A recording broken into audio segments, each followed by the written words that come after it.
Sunday ngayon kaya kami ay pupunta sa Center City para kami ay bumili ng isda na uulamin namin mamayang gabi.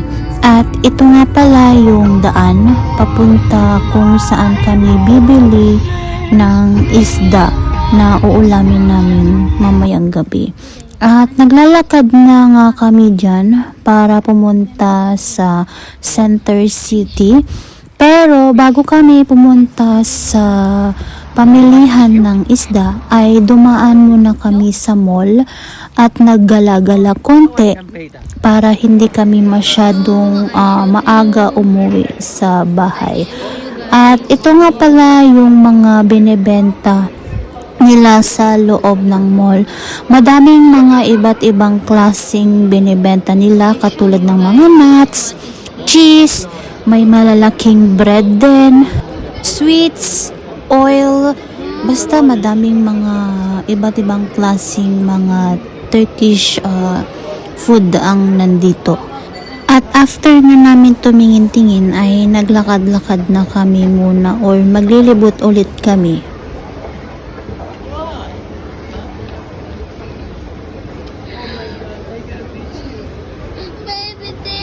Pagkatapos nga naming maglibot-libot dito sa mall ay lumabas na kami at dumaan dito sa pamilihan ng mga sweet. Ito yung favorite kong store dito.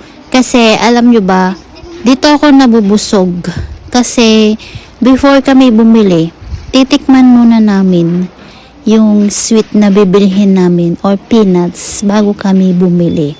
At ito nga pala ay may mga iba't iba silang klaseng peanuts, meron din silang gummy bears, meron din silang mga sweets, iba't ibang klaseng sweet, may mga dried fruits din sila dito.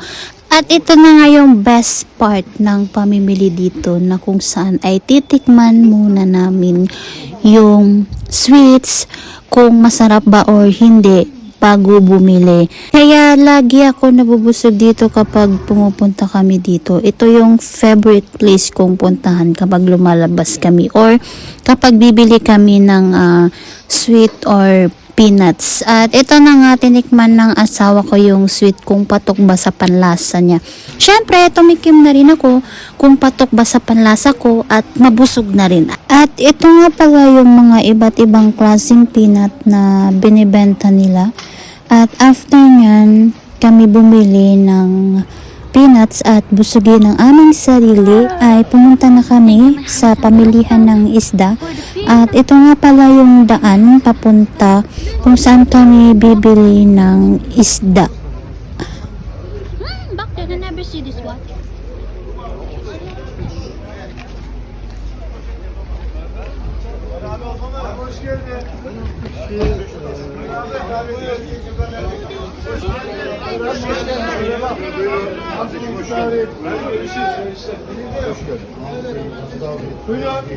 Dito nga pala kami laging bumibili ng isda na niluluto namin at balak sana namin bumili ng hamsi na isda na lagi naming binibili dito.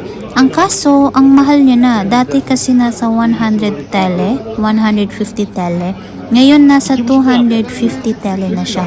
Kaya naman bumili kami ng ibang klaseng isda at bumili pala kami ng 3 kilong isda kasi baka sa susunod na linggo ay magtaas ng presyo yung isda. Kaya bumili na kami ng madami para ma-stock kami.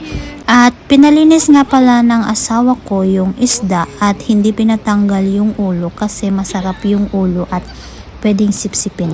Kaya naman naghintay kami at nag-offer nga pala sila ng chai dito. Kaya ito, iinom kami ng chai at mag-cheers kami ng aking Turkish. And see you guys sa next vlog!